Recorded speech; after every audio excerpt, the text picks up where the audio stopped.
არც გამოურიცხავდა, არც მითხრობს, რომ შეირჩა. იქნება თუ არა ალეკო ელისაშვილი ლელოსა და გახარიას პარტიის საერთო კანდიდატი. ამას მემორანდუმზე ხელმომწერ ოპოზიციურ პარტიებში ჯერ არ აკონკრეტებენ. ამბობენ, რომ საკითხთან დაკავშირებით კონსულტაციები და მსჯელობა მიმდინარეობს. თბილისის მერობის კანდიდატის ვინაობა კი 4 სექტემბრისთვის გაცხადდება.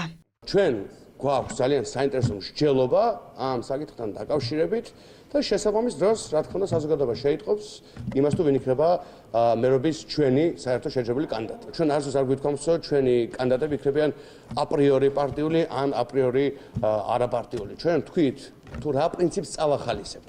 ეს არის უპირველეს ყოვლისა ახალი ადამიანების ჩართვა პოლიტიკაში. ალეკო ელისაშვილის კანდიდატურას ვერ დაგიდასტურებთ, მის პიროვნებას ვერ დაგიდასტურებთ.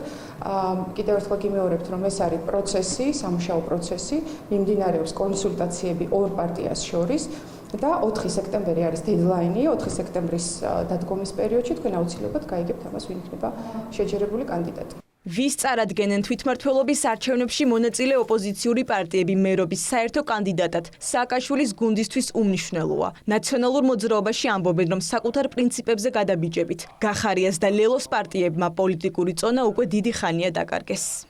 ნეიტრალურ კანდიდატს დააყენებენ თუ პარტიულს, არის მეასე ხარისხოვანი. რაც შეეხება თავად ალეკო ელისაშვილს, არ ვიცი, მე არ მგონია, რომ ამ ქვეყანაში დადიოდეს ვინმე, საერთოდ ვინმე, არათუ ალეკო ელისაშვილი, რომელიც იმ საზოგადოებრივ განწყობას შექმნის და შეცვლის, რაც პროდასავლურ ამომრჩეველში არსებობს. ლელოსა და გახარიას გუნდის მიერ თბილისის მერობის შესაძლო კანდიდატად ალეკო ელისაშვილის განხილვა მმართველი გუნდისთვის ოპოზიციის კრიზისზე მიუთითებს. საპარლამენტო უმრავლესობაში ელისაშვილს პოლიტიკური წარსული და ამ წარსულში საკუთარი თანაპარტიელების მისამართით გაკეთებული მწვავე განცხადებები გაუხსენეს. ამ კანდიდატურის დასახელება კიდევ ერთხელ აი ამ ცირკის ლოგიკური გაგრძელება იქნება, რასაც ლელო და გახარია წარმოადგენენ. რაც შეეხება ზოგადად შანსებს, რაც შანსი რა თქმა უნდა ნულის ქვემოთ არის. ალეკო ელისაშვილი რავი თავი გამოიჩინა იმით, რომ შეუძლია მათ მუშტიკრები გამართოს. ან აკრობატული ნომრების შეასრულოს. უკანასკნელი სიტყვებით ლანძღავდა თქვა ხაზარაძეს იმის გამო, რომ იგი საბანკო სისტემით ემსახურებოდა ნაცმოძრაობას.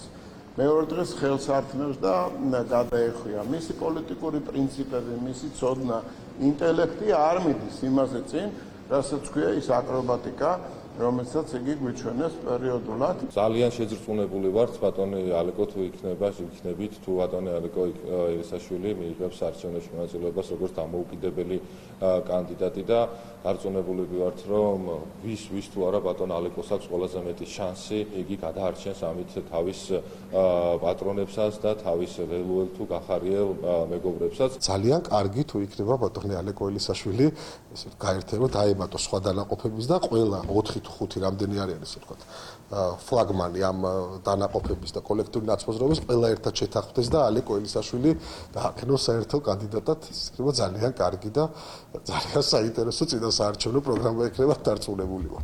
ვისზე დადებს ოპოზიციას საარჩევნო ფსონს მმართველი გუნდისთვის ამას დიდი მნიშვნელობა არ აქვს. ნებისმიერს მარცხს უწინასწარმეტყველებენ და საკუთარ კანდიდატს უალტერნატივოდ აცხადებენ.